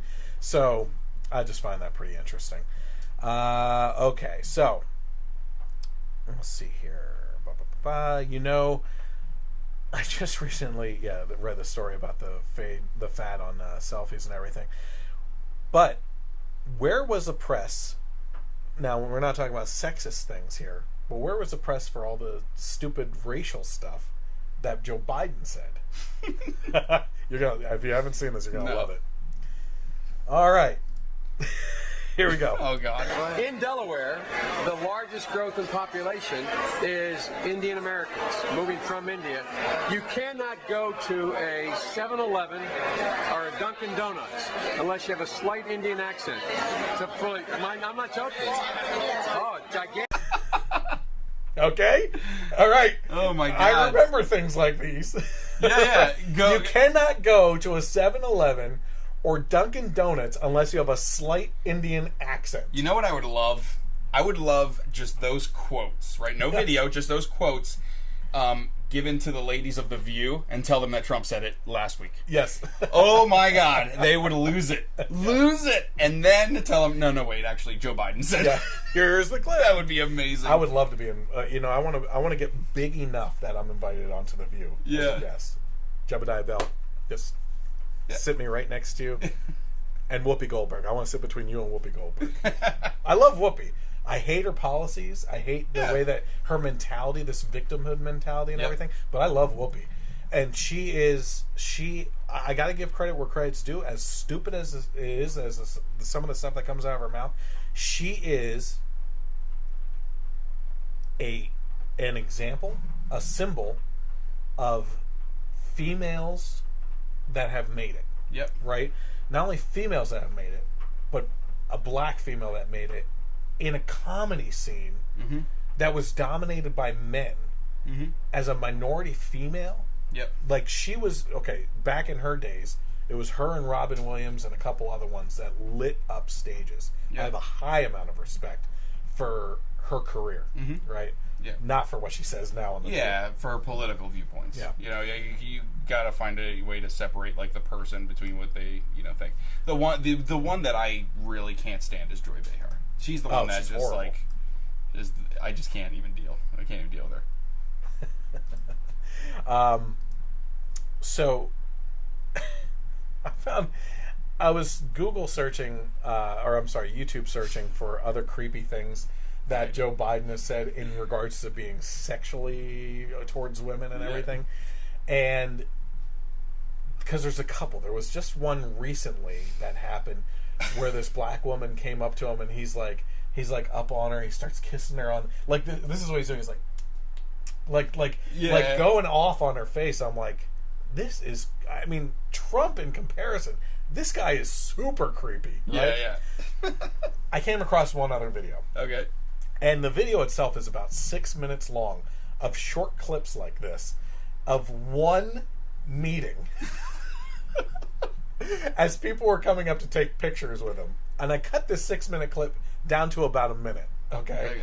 So I don't know exactly where it ends because I just said 1 minute and that's it. But take a look at just some of the creepy freaking things that Joe Biden has said to people in one meeting alone. Hey, Mom. Hey, what's the story? How are you? Good to see you. I'm Joe Biden. Come here. You just put a smile, God. Let me get in here. Come on, sis, get in here. You got $1 million smile. There's a lot to smile about today. You betcha. Good looking bunch. Spread your legs. You're going to be frisked. I want you next to me. I want you next to me. How are you guys? Good to see you. Come on, let's do this. Oh, shit. You're so special. Mackerel. You got a doubleheader, your daughter. Leave him there, will you? You got a smile that lights up the room. This smile lights up the room. You got a smile that lights up the whole chamber. Thank you. Mom, you come by me. Mom, how are you? You look like his sister. Look, in my house it was real simple. There's mothers, and then there's something else, and something else, and there's mothers, and then there's mothers. Come on, Mom. Take a chance. Oh my God. Okay, so 3 times in a row they show him saying, you have a smile that lights up the room. Which is exactly what Trump just said. Oh my God. Right? And on top of that, it may have been hard for you to hear, so when I put together the YouTube version, you can really turn up the volume and everything. But when some of these women were walking up to him, he's like, God, good word, look at you. Like, he's like really laying into them about their beauty. If that was Trump, oh my God. Oh, the media world would be losing their ever-loving crap over that stuff. Unbelievable. I mean, there was one where he's like, oh, you got the double header here, your wife and your daughter. Like, he said that to the father. Oh, God. You had him saying, that, what was the one? He's like, oh, the whole group comes up. He's like, spread your legs. You're going to get frisked. What? Did you hear that? Yes, I heard that. I'm like, what? Yeah, and then the creepy way he stroked Mom's face. That old woman's face. It was, I would have been like, oh, gosh. My skin is melting. Oh, God, man. It's unbelievable. But talk about an example of what they should be going after, right? Did you see that stuff before? I've seen a little bit. Yeah. Of that specific Not meeting? that specific meeting. Okay, no. yeah, there are more out there, trust me. Mm-hmm. But I wanted to make it pretty short. It wasn't. Anyway.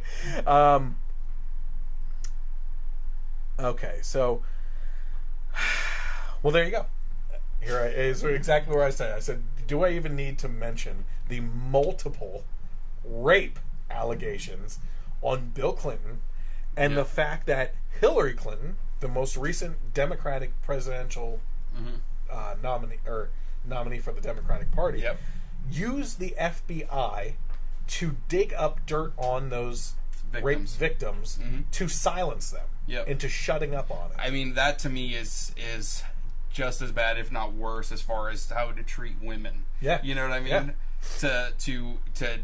To dig that up, to degrade them, treat them like garbage.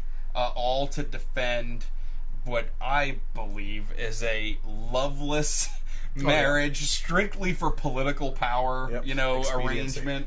Yep. I mean, it's disgusting. It really is. Yeah, I said,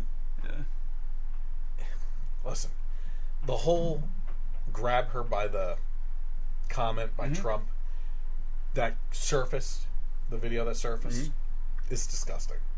I don't even care, honestly. It is disgusting. Yeah, but whatever. Two dudes talking, not knowing they're being recorded. My wife, my wife, kind of gets together with a friend who is pretty on the left, and and I was like, you better watch what you say. Yeah, no, and I'm the one that's apologizing for my New Jersey comments. You're about to step into some ground where you're apologizing to her. And Tracy's pretty politically agnostic. Like, she doesn't really care that much, But when I show her stuff the left does, she does say, like, this is crazy, because it's just common sense. So her friend, nowadays, when she told her friend that I voted for Trump, and that I was a Republican, she was like outraged, right? And then she's like, "Did you hear what Trump said?" And Tracy's like, "Yeah," and I love her for this so much. She's like, "Isn't it like the worst thing ever?" And Tracy goes, "No, it's two dudes talking." I was like, "Well, I love you." Can we please just stop making every action by this man out to be sexual harassment before you diminish the value of actual sexual harassment? That goes back to the point I made before. Yeah. And it's just that is what's going to happen. Mm-hmm. They don't realize that it's a cyclical thing. I forgot to mention it in the notes about Illinois too. It almost feeds directly into this. So in Illinois, just to go back to that topic real quick, you bail them out, they don't learn their lesson, and they continue to vote Democratic politicians. Mm-hmm. They continue to do the same thing, leading into a budget crisis that they need to be bailed out of. It gets into this cyclical nature, right? That they just keep on repeating the same mistakes because they don't learn their lesson.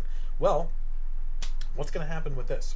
We're going to get to the point where they accuse him of so many different things and make sexual harassment cases of all these things, including saying that you have a nice smile, that it gets to the point where when people say things, it's not going to be taken seriously anymore. The whole cry wolf thing. Yeah. And then what happens? When their guy gets into office and the accusations are thrown right back in their face because people like Joe Biden do even creepier things, well, they don't have a leg to stand on anymore. Yeah. They don't realize that in the end, they're chopping off their nose to spite their face, basically. It's kind of like the Republicans back then saying about the new healthcare or Obamacare being done behind closed doors, and now they're doing it. It's the same kind of thing, Yep. And it's just even going back to the comment during the election. 12 years before he's running for president or whatever, 11 years. So I remember at that time also, like, Jay-Z and Beyonce put on a concert all for supporting Hillary and everything. And I was like, yeah, what Trump said was really awful. I was like, it'd be so bad if someone else said stuff like this. And then I just put like 2 paragraphs of Jay-Z lyrics, and then a friend of mine wrote up and they're like, yeah, but he's not running for president. And I'm like, yeah, and 11 years ago Trump wasn't either. And they're like, yeah, but he's just a celebrity billionaire CEO. And I'm like, yeah, and 11 years ago Trump was a celebrity billionaire CEO. Do you realize how stupid you sound? Yeah. It's crazy. Well, listen.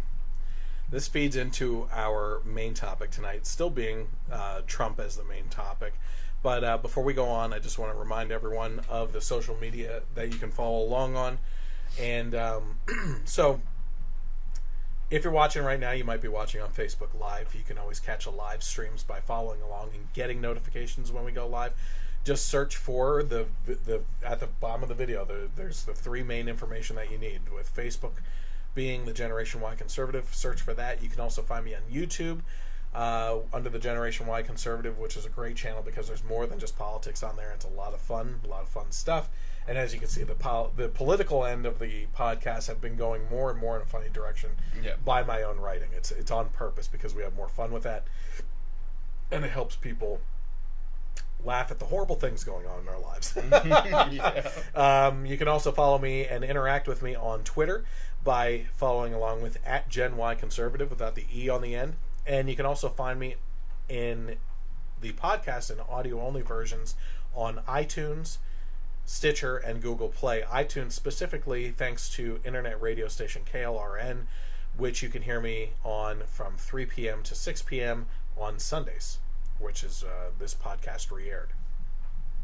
So always get involved. That's what I talk about. And right now, I just also want to push that I'm pushing a campaign right now, and if you and other people wouldn't mind, I'm trying to get as many subscribers, specifically on YouTube, but certainly follow along on Facebook as well, as possible, because once you hit certain mile markers, a lot more things open up for you to use analytically with tools and pushing out to the content to new people and everything. Yeah. So if you are a listener to the podcast or a watcher of the podcast, as it may be, I would encourage you to share this video, the podcast itself, or share the pages, whether it's the channel on YouTube or the Facebook page, and tell people that might be of like mind, hey, follow along with this, along with everyone else that you're listening to as well, because it's a fun podcast, you know, that you can listen to and get a little relief from the more highly intelligent and articulate people like Ben Shapiro. Shapiro. Yeah. And outlandish things like Milo Yiannopoulos. Yeah. So, and even if you're not exactly of like mind, but are just a reasonable person, debates are always fun, you know. Yeah. So I've actually had a couple recently on the YouTube channel. So it gets interesting. So again, if you wouldn't mind going over and hitting subscribe and especially sharing, I would really appreciate that. And certainly get involved. And then once you do that, go on Twitter and interact with me there. Let me know that you subscribed. And get involved with some of the topics. Actually, last week, I'm looking for more suggestions on the female manspreading term. So if anybody wants to give me their version of a female doing it and what that term would be, that would be fun too. So in our main topic for tonight, we are talking about two at least semi-relevant criticisms of President Trump from this week. First, Time magazine has asked that President Trump take down framed Time magazine covers featuring Trump that were never produced and obviously faked from his golf course resort. The Washington Post reported on Tuesday that a framed Time cover featuring Trump and the headline "Donald Trump, the Apprentice, is a television smash," seen hanging at Mar-a-Lago in Florida, was faked. At the top of the page, in capitals, was a proclamation: "Trump is hitting on all fronts, even TV." Freedom. The image, dated March 1st of 2009, had never run on the magazine in any format. A Time spokeswoman said that the real March edition featured actor Kate Winslet. When the heck? Besides Titanic, where the heck did she go to? She's been in a bunch of stuff. Was she in the Eternal Sunshine of the Spotless? Yeah, she was in that. But she's been. I don't know. Honestly, I don't know the names of the movies off the top of my head. But she's been in a bunch of stuff, and I do think she's a great actress. All right, so, sorry, Kate. Yeah, he doesn't know what he's talking about. I'm still waiting for Megyn Kelly to call me. I can confirm that this is not a real-time cover, said Carrie Chica. Wrote to the Post. The paper said Time had asked the Trump Organization to remove the covers from the display. This, of course, led to Time magazine cover manipulations all over Twitter by people poking fun at the president, which is always fun. Mm-hmm. It's one of my most fun things. People that actually know how to use Photoshop, and even those that use it horribly. Yeah. When people ask for things to be Photoshopped out, and the responses from people, those are always funny. But so people started making their own Time magazine covers, and it turned out to be pretty funny. For a guy that complains a lot about fake news, I find this very interesting that he would put this out. Yep. But at the same time, I take issue because this is Trump's ego. Mm-hmm. Right, he is the type of person that this isn't funny. This is like him trying to show himself off. That's his type of ego, right? But at the same time, when I was in art school and doing graphic design, one of the things that I did was I redid a Time magazine cover and a National Geographic cover, which turned out amazing, by the way. You wouldn't know, but they're pieces that I would certainly hang up, right? Yeah. And if I did a good one of me, like the Generation Y Conservative podcast becomes the #1 hit in the country, on Time magazine, like that kind of cover, and I made that, I would freaking hang it up in my house. I would hang it up right here, just to be poke fun. Yeah. That is having fun with it, right? So it's not like he has a big ego. But putting it in the lobby, though, of your resort. Actually, I think this one was in the bathroom. That's even better. Then that could be considered a joke. Exactly. Plus, also, the other thing I always like to... And I bring up, skepticism and not knowing all the facts of a story, whether it's a Republican thing or a Democrat thing. Do we know he made them, he hung them up, that he commissioned them? Come on. Yeah. You didn't do it. I mean, he's like, who knows who did that or for what reason, or if it was meant as a joke or meant for fun. I'm sure someone liked him, did it for him, gave it to him, and he probably thought it was great and said, hey, make 3 more for the other resorts. Yeah. And if it was done on purpose to make his own, inflate his own ego, then it was a stupid thing to do. I mean, he has been on time many times, even before. Oh, time once. Oh, okay. Yeah, and that was back in the 70s or 80s. Yeah. So, I mean, but he has plenty of stuff that he could hang that is legitimate, that would do the same thing he would want done. Yeah, exactly. I said, the only other thing still I said not a good look, though. No. The only other thing I said was own up to it and say it was all in good fun and let them move on to the next minor upset that they want to turn into breaking news. Yeah. You know what I mean? The other big story is that around 8 a.m. the other day, President Trump tweeted an attack on MSNBC's Joe Scarborough and Mika Brzezinski. Was it yesterday or the day before? I think it was yesterday because it seems pretty fresh. Yeah, it's pretty fresh. Which was the 29th of June. The tweets read, "I heard poorly rated at Morning Joe speaks badly of me." In parentheses, don't watch anymore. Which, why are you on tweeting at 8 a.m. if you're not watching? Then how come low IQ crazy Mika, along with Psycho Joe, came to Mar-a-Lago 3 nights in a row around New Year's Eve and insisted on joining me? She was bleeding badly from a facelift. I said no. I said no. I always love how they read the tweets. It's obvious that he writes the tweets, or whoever writes tweets, I think it is him. He writes the tweets to stay within the 140 characters, but they read it like a mentally challenged person. I said no. When it's obvious he's just trying to make it fit, But they read it in a way that's like this is a child, just writing stuff out. Facelift, gone bad. Don't watch. No. Yeah. Bad. So bad. Mika, for her part, actually tweeted a response by showing a picture of a Cheerios Yes, box. I saw that. Say made for little hands. Yep. Which is a common criticism since the primaries of President Trump, making fun of his hand size and ultimately a size of something else. Is what they're always trying to imply. So that's childish, too. It is. Because when you do that, when she does that, she's going down into his world and she's going to lose. You know what I mean? Like, they're just both sinking down into this petty and I was going to say thing. it's more so him sinking down to their level. Yeah, well, yeah. Because it's an endless barrage from MSNBC, NBC, ABC, CBS, NBC, CNN, who just recently got rid of 3 people for making. Oh my God! And all the Project Veritas undercover videos that are coming out, talking about how the whole Russia thing is a nothing burger. As well, nice one, Van Jones. As well as other media outlets that they're just. It's not even that they're attacking Trump on a daily basis; it's an hourly basis. Yep.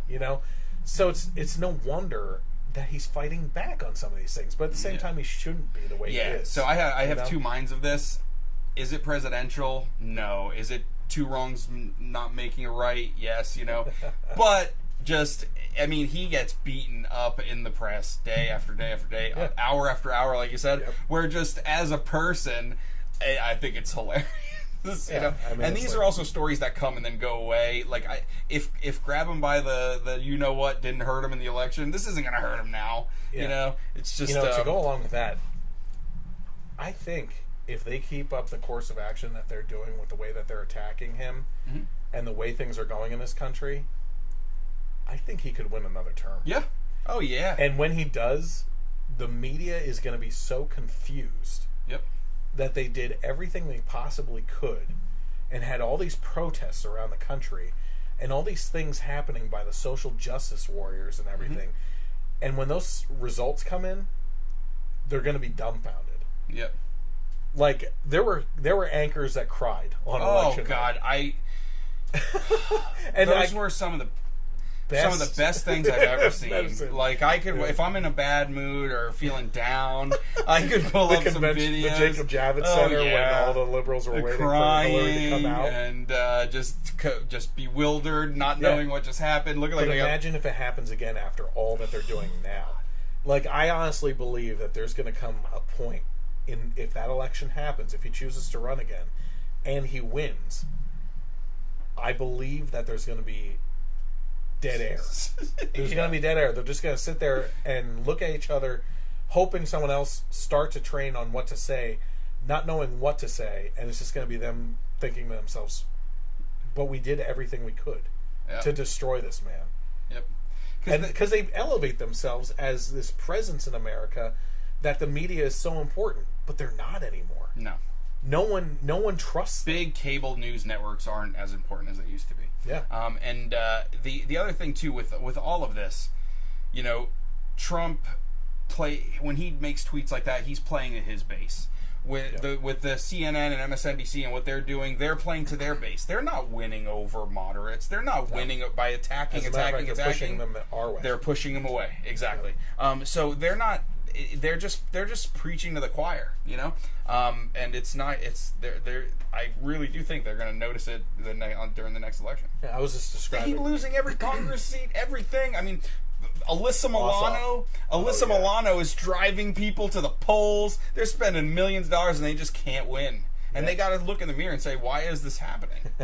Well, the person that's looking in the mirror asking why it's happening and not understanding is the type of reflection you don't want coming back at you, which is Nancy Pelosi. Oh my God. Who has been on the line now. And I forgot, that was supposed to be one of my main topics tonight. Mm-hmm. I posted a video this week of Nancy Pelosi on an interview on like ABC Good Morning America or something like that, where before they even introduced her, they cut to an endless barrage of Democratic senators and representatives that said it's time for Nancy Pelosi to go because she has led us in the wrong direction and she's bad for leadership. She's bad for these elections, and we're losing because of her. And then they cut to her. What do you think about these people? I have never felt so uncomfortable for a politician before as that. Yeah. Because it was bad. I felt bad for her in that sense. But then the way she answered, I'm right back to, you deserve every second of this. Yeah. Because she was basically saying that this isn't her fault, and she's been this great leader of... It's just horrible stuff. Yeah. I will throw that. Play the video on the YouTube. Yeah, I'll play it on the YouTube one, but it's just horrible. She has no self-reflection at all.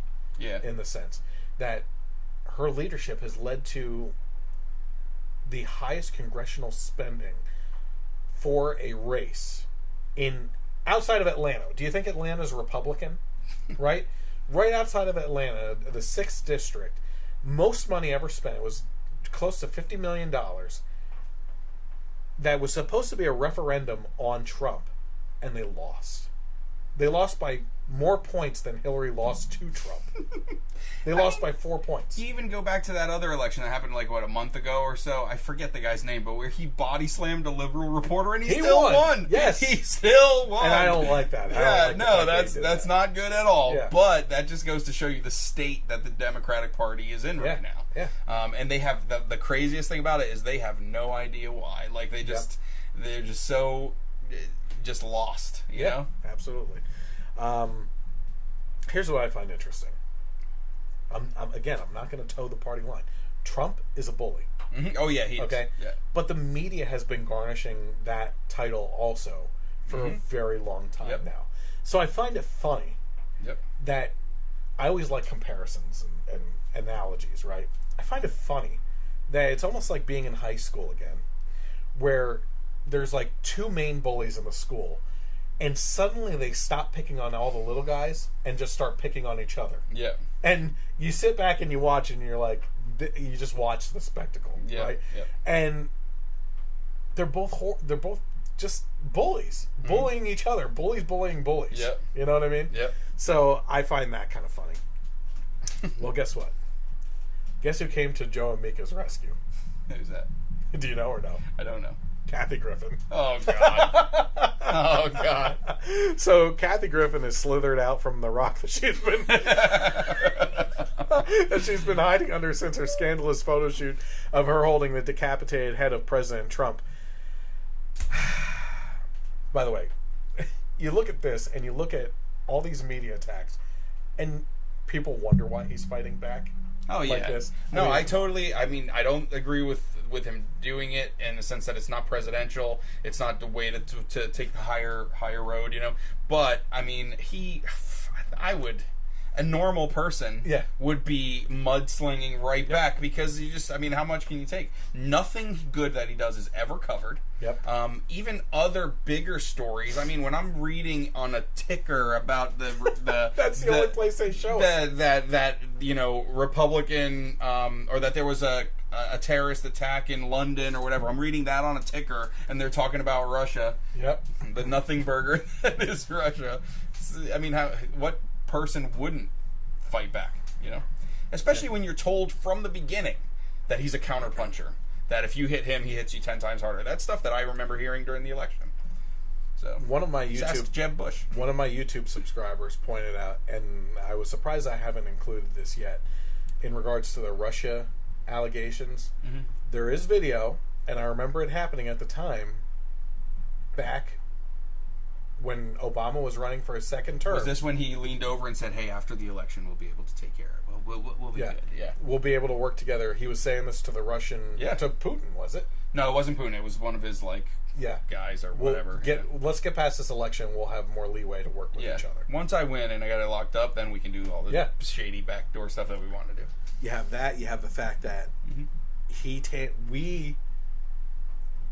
don't even want to say we, because it pisses me off so much, because one of my favorite modern politicians is Benjamin Netanyahu. The fact that Obama sent the State Department over with our taxpayer money to influence the election against the Prime Minister over there, Netanyahu, pisses me off. So these liberals are upset that Russia is interfering with our elections, but have no self-reflection that Obama got the U.S. involved in trying to traject a different territory for Israel in how their elections went. It's such hypocrisy. So anyway, get back to Kathy Griffin. Yeah, what did she say? What did she have to say through her forked tongue? Kathy Griffin said the POTUS likes to punch down, whether it's anchors, U.S. attorneys, or stand-up comics. Does she know any stand-up comics? No. Meanwhile, millions are about to lose health care insurance. Well, I already cleared up that in this podcast. They are losing it because they don't want it. But it wasn't just the left coming out against the president's tweet. Nebraska Senator, and in my opinion, future president, Ben Sasse, tweeted, "Please just stop. This isn't normal, and it's beneath the dignity of your office." Now, also, my nose is all itchy. Probably humidity. I'm sweating it. Also, South Carolina Rhino, Senator Lindsey Graham, also tweeted. Can I read it in his voice? Yeah. Mr. President, your tweet was beneath the office and represents what is wrong with American politics, not the greatness of America.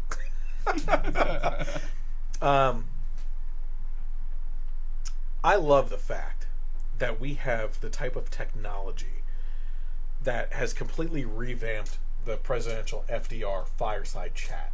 Right? We have broadcasting networks, which you can't trust anymore, but at least it's instant, right? And you have the ability for President Trump now to use social media. Obama really took a hold of it in his term. I think that people really on the right respect that Trump has the ability and isn't giving it up, but that they have this direct line to the people. And I think really that's what it saved him during the election process. Was clearing up things that were said that weren't true, right? Or him just fighting back. But with great power comes great responsibility, as we're going to learn in the as we're going to learn in the movie coming out next week, the Spider-Man. But sometimes it's just plain responsible to hand that Twitter control over to a more friendly, PR-friendly co-pilot, which we've been calling for quite a while. Well, you know, I don't want him to stop tweeting. I find personal entertainment in it sometimes. There are things like the personal attacks. I think should be cut off. I feel about his tweeting like I feel about the Westboro Baptist Church claiming to be Christians. It gives the right a bad name, and they give Christians a bad name. Gotcha. You know what I mean? So it's like, yeah, I like to see someone punch back. You know, I like to see someone take bullying and turn it around on the bullied. Yep. You know, but at the same time, we're not doing the right any favors by having this guy and the way he speaks represent the rest of us that would never do this. Yeah, but he was voted in, and we knew what we were getting. You know, one of the things about him that people wanted was that he's not a politician. Yep. You know, he's something else. You know, and what I don't mind the tweeting, but what I want more is for him to kind of focus more on the main issues of his election and what got him in office. Yeah. The immigration, the trade agreements, you know, all that kind of stuff. Like I want to be more on just focus on those things and keeping those promises. The biggest promise that was a letdown was having the FBI investigate Hillary Clinton and actually put her in jail. Yep. I wanted to see him follow through on that the most. Yeah. More than the wall, more than immigration, more than trade policies. I just wanted to see the Clintons that have used the political arm of our government to garnish all the favors, to politically motivate and blackmail. Yep. Just to finally pay for the destructive way that they have torn apart our country. Yep. And I really do think that was the start of the divide in this country. Yep. Yeah, the heavy divide. I agree that I would love to see that happen. But what I kind of think in regards to that quote during that debate, I never thought that was one of his actual plans, right? I think that, well, obviously it wasn't. It was just a promise. Yeah, obviously it was. But what I think that was the birth of that comment was that she was attacking him on all this stuff, and he just off the cuff in the during the debate. It was the best. Yeah, would just be like, you know what? Ever. Maybe when I get in office, I'll investigate you, and we'll see what happens. Yeah. You know, I don't think it was ever. What was the exact line? It was like, I forget. That was the best one, though. Yeah, it was great. I wanted him to just drop the mic. Yeah. Walk out. Yeah, so I don't think it was ever something he was planning on doing. I think just out of, like, anger, he probably just threw that out there in the debate. And then after the election, I'm sure that he probably got a lot of pressure of being like, listen, to kind of bring the country together, which didn't happen anyway, but to kind of bring the country together, just drop that, you know, so that, you know, to kind of heal the divide, but it didn't happen anyway. Yeah. And that would be amazing if he did do that. That would be, oh God, that would be so great. Yeah.